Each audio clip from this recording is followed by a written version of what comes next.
Hello aspirants, welcome to another session of the daily newspaper analysis.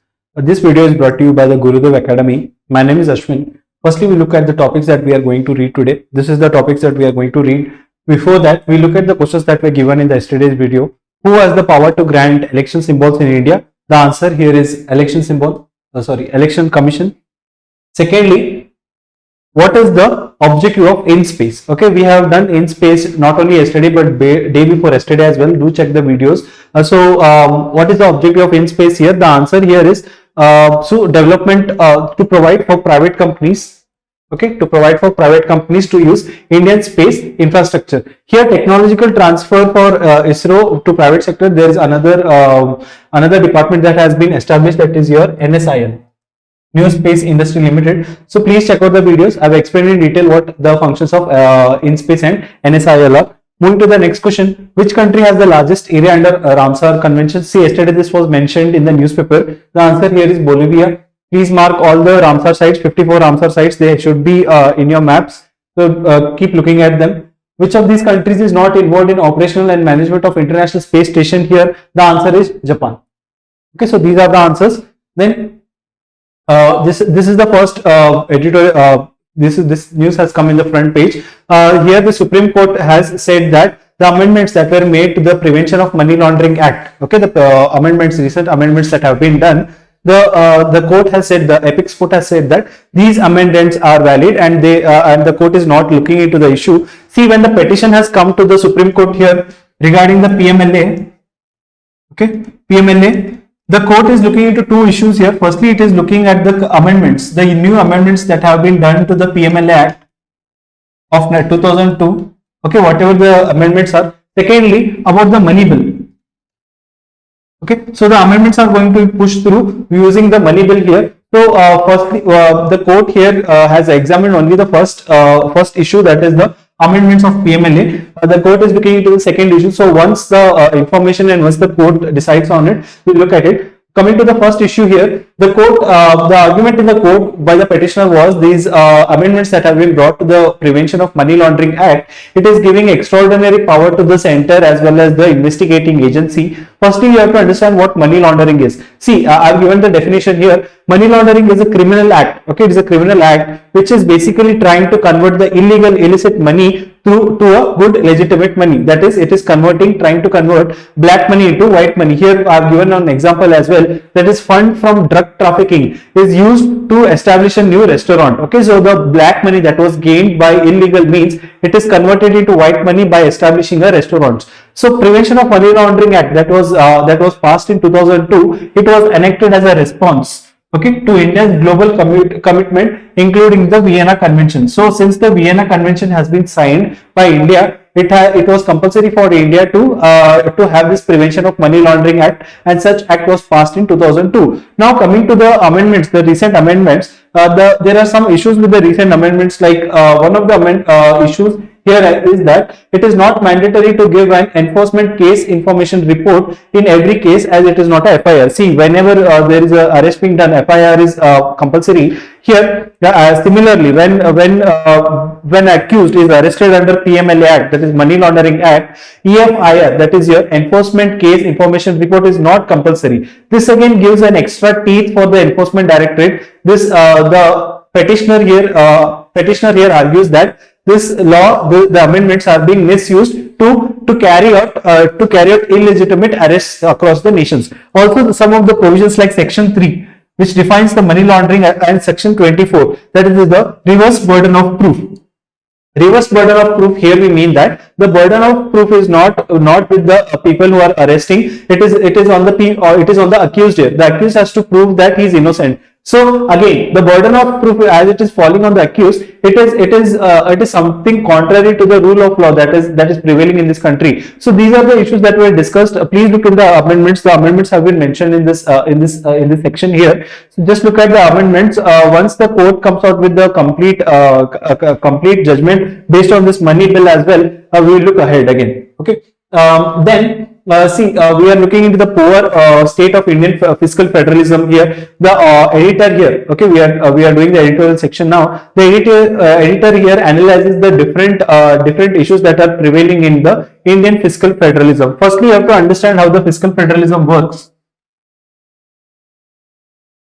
Okay, fiscal federalism here we mean that distribution of taxes, revenues and grants. Okay, revenues and grants, the total revenue, taxes and the grants that are available in the country are divided between the center and the states. Okay, center and the states, and the center, okay, center from its pool, that is of its pool, it gives 41% according to the 15th Finance Commission that is there right now. The Finance Commission gives out how much of money has to be given from the center to the states. Okay, that is how the fiscal federalism works in India. Then, when we look at the poor state of Indian fiscal federalism, the author starts here by post 2014. Post 2014, what is happening is there has been a political centralization. Okay, political centralization.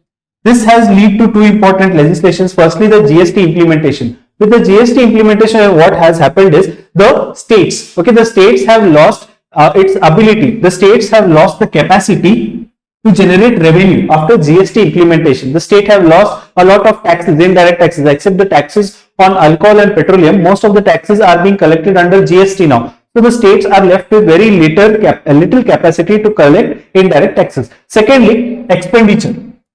Okay, see, the revenue has been decreasing. Post 2014, the revenue has been decreasing for the states, but the expenditure has been increasing. The expenditure has been increasing because the number of state centrally sponsored schemes have increased. What is the specialty of centrally sponsored schemes? There are three types of schemes that are there in India. First is your central sector scheme, then you have centrally sponsored scheme, then you have state schemes. Okay, see, under central sector schemes, the funding is done 100% by the states. Okay, the funding is done 100% by the states and this, by the center here under central sector scheme. The funding is done 100% by the center and the states just have to implement the scheme. When we come to centrally sponsored scheme, okay, types of funding is 60:40. Okay, it is just an example that I am giving. In some schemes, it varies around 90:10 as well. Fine. So 60:40 means the center has to share their expenditure with the states. The center will provide for 60% of the share of the expenditure, whereas 40% is provided by the states here. Right. So when we come back to the article here, since the expenditure is constantly increasing on this state centrally sponsored schemes, what is happening is the states first only they don't have much revenue, and whatever the revenue is left with them, they have to spend it on the centrally sponsored scheme. So these are the issues that have caused a downfall in the revenue post 2014 for the states. Then moving ahead, the fiscal transfers. Okay, the fiscal transfers in India used to happen in two ways, that is Finance Commission as well as Planning Commission. Okay, but Planning Commission, as we all know, Planning Commission has been abandoned now. Planning Commission has been removed from its functioning, and now we have Niti Aayog. So Finance Commission is the only organization right now which is distributing the total revenue between the center as well as the state. But again, Finance Commission has become a central tool. Finance Commission is not looking into the state's financial capabilities as well as requirement. That is what the author is arguing here. Then when we look at history of Indian federalism, okay, the author next talks about the history of federalism. The Indian federalism is very much different than the federalism that is prevailing in US, because in US, the states are destructible. Okay, they are destructible. By destructible, I mean that the state is something that they can separate from the country and can form their own region. Whereas in India is what? India is a union of states. Hence, the states cannot destruct from the original country that we have and establish their own region. That is why the fiscal freedom as well for the states is very limited here. Also, the author talks about the 1935 Act. Okay, the 1935 Act that the British had passed, they had more fiscal freedom for the provinces than what we have right now once the constitution was adopted. That is the argument of the author here. As well as later on in 1969, the Tamil Nadu government constituted something called as Raja Mannar Committee. Okay, this Raja Mannar Committee was looking into the issues such as fiscal federalism. It was looking at the ways that taxes are distributed between the center and the states, and it recommended some of the things that can be changed in the physical arena when it comes to administration between the center as well as the state. But again, this committee was the committee report was not adopted by the center or was not approved by any states. Fine, this is the history of Indian federalism. Then moving on, when we look at the state expenditures, okay, when we look at the state expenditure, the current state expenditure, what it is. So here the author says that the financial expenditure from their own revenue declined from 69% to less than 38%. What the author is trying to say here is that whatever the revenue, okay, whatever the revenue the states were generating, it has decreased over the years, and they are not able to finance their expenditure from the revenue that they are generating, but they have to take loans as well as other help from the center as well as from outside of the country. Okay, then when we look at it, what are the revenue raising problems? Okay, this situation, what are the causes of the state expenditure situation right now? So revenue raising problems, firstly, limited due to the indirect taxes getting subsumed in GST. As I mentioned earlier, most of the indirect taxes except on alcohol as well as on petroleum right now are in GST, and most of the revenue of GST goes to the CGST.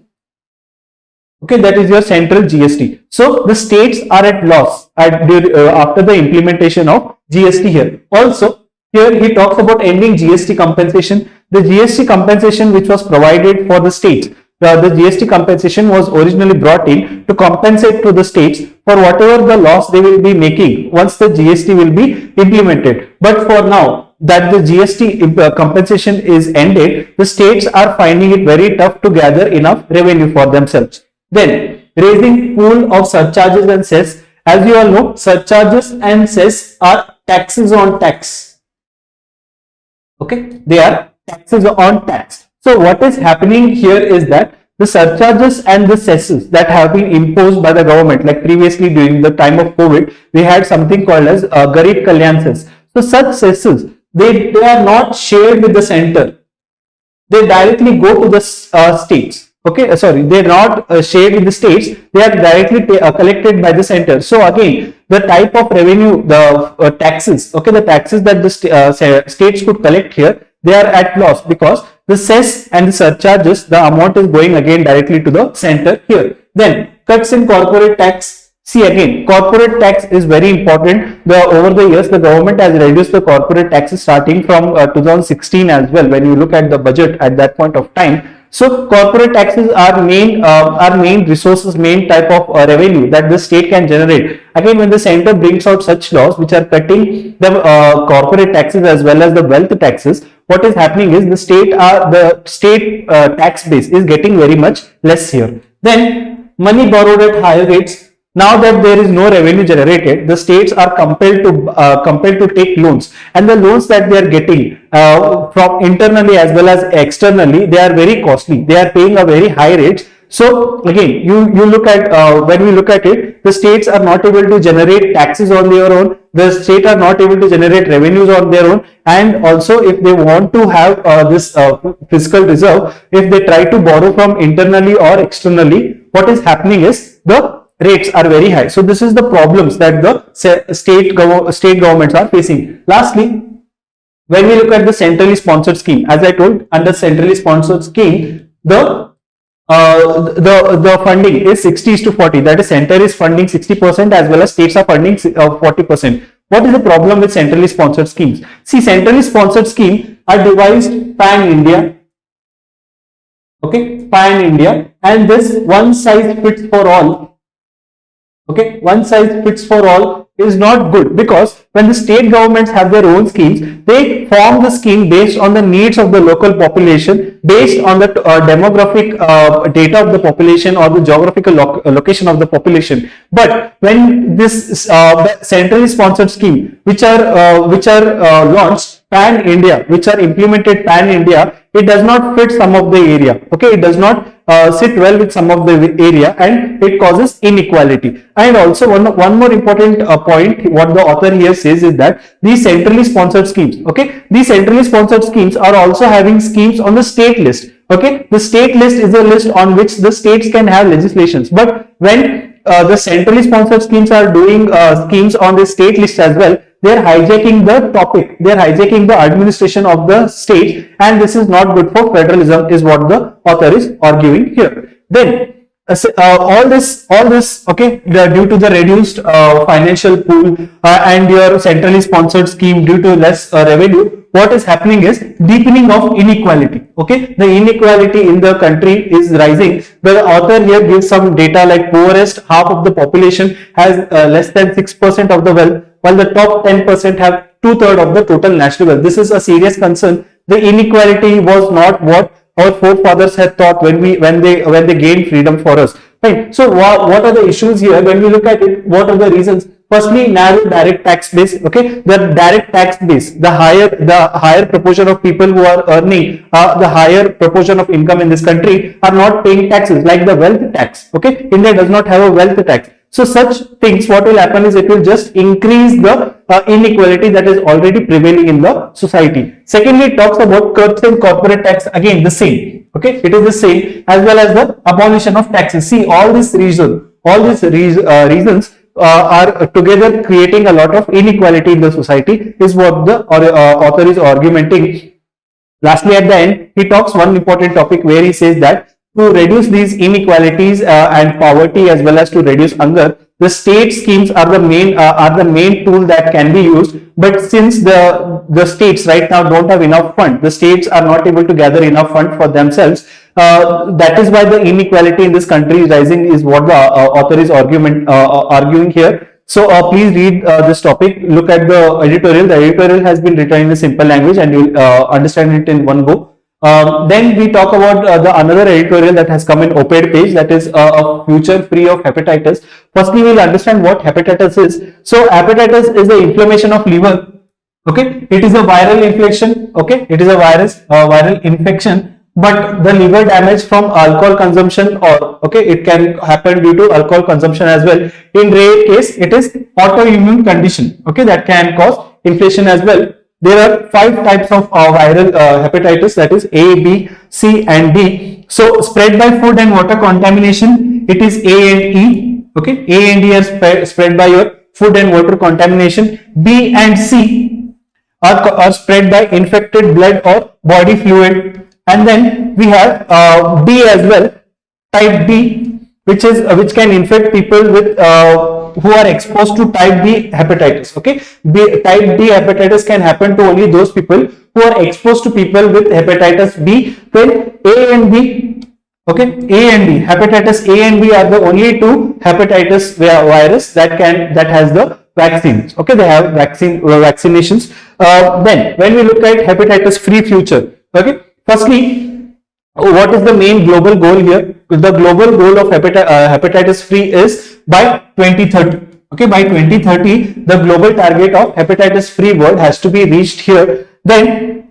why action is needed? The author here talks about why the action is needed to stop hepatitis. Firstly, they talk about hepatitis is preventable. Okay, here over the years, the research has found that hepatitis can be completely eliminated. That is why we have this 2030 goal of complete elimination of hepatitis. Secondly, they talk about hepatitis is the only communicable disease which is showing increasing trend in mortality. Here again, the author here has given some data which shows that the mortality rate is rising among hepatitis patients. Then it talks about hepatitis free world is practical and feasible. Again here some of the data is given in the editorial, which mentions that once the vaccination and once the proper targeted care is given to this hepatitis patients, then it is practical and feasible that we will be able to afford a hepatitis free future. Nextly, what are the issues about the actions that have already been taken? Firstly, modest testing and treatment coverage.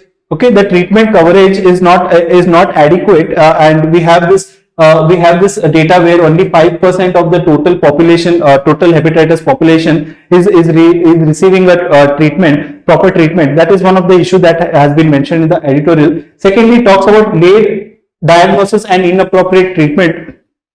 Here, the author says that some of the patients here are not really aware that they have hepatitis, and late diagnosis and inappropriate treatment is leading to a lot of complications in this hepatitis B patients. Lastly, it talks about access to these services are out of reach and unaffordable. Again, the hepatitis care that the patient that are available in the country is mainly in urban cities or in established healthcare facilities. That is why there is a lot of unreachable and unaffordability of hepatitis care. Then here we talk about what are the steps to be taken. See, before reaching the 2030 goal, the 2030 goal of hepatitis free world, there is one transitional goal that has to be achieved by 2025. That is, reduce new infection of hepatitis B and C by half, reduce deaths from liver cancers by 40%, as well as 60% of hepatitis B and C should be diagnosed. The patient should be diagnosed here.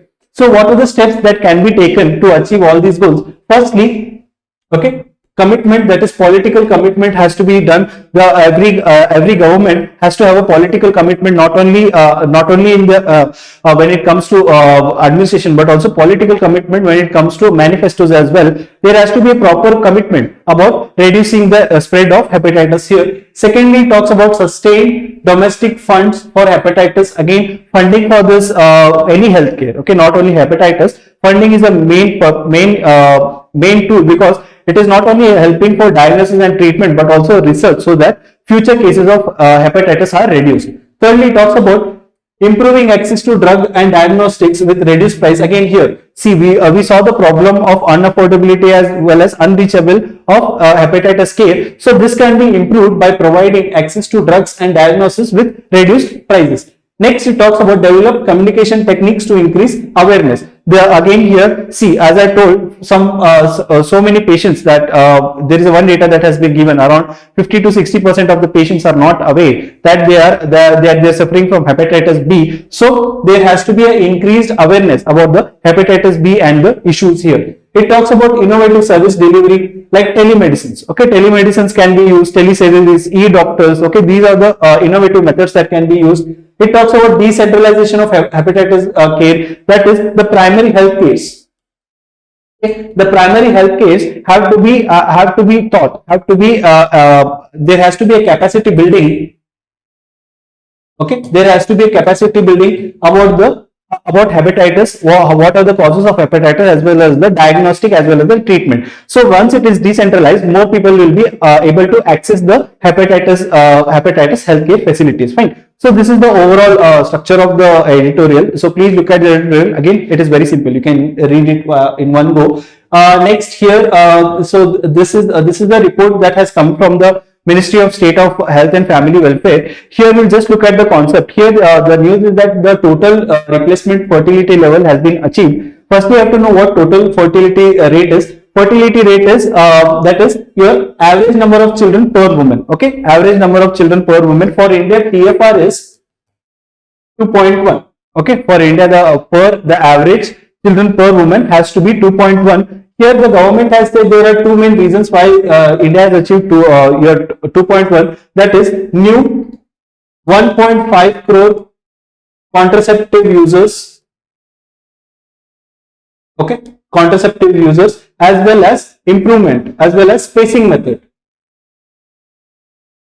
Okay, here the improvement in TFR has been because of two reasons, as mentioned by the minister here. The new 1.4 crore people have been added who are contraceptive users, as well as spacing method. Spacing method here we mean by spacing between kids. Okay, spacing between kids. This is not only helping to achieve TFR, it is also helping to improve your IMR as well as MMR. It is overall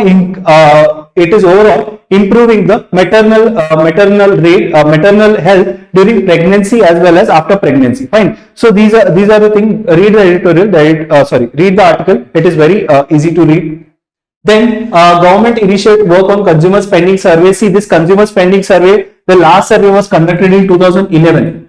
Okay, so it had to be conducted in 2016-17. It was conducted in 2016-17, but again the data was not released because they believed that the methodology was wrong. So this year, 2022, okay, 2022, we are going to have this consumer spending survey. you have to remember few points here. This survey is conducted by the NSSO, that is a National Sample Survey Organization. Also, this survey is conducted once in 5 years. Okay, this survey is conducted once in 5 years. Here, what is the survey measuring? The survey is measuring the spending patterns. Okay, it is measuring the spending pattern in both the rural and urban areas. What are the items that it measures in? It measures the average expenditure on goods, that is food and non-food, as well as on services. So, explaining again, consumer spending survey is a survey that is conducted once in 5 years by the National Sample Survey Organization. What is the work here? It is trying to find out the spending patterns in both rural and urban areas on goods as well as services.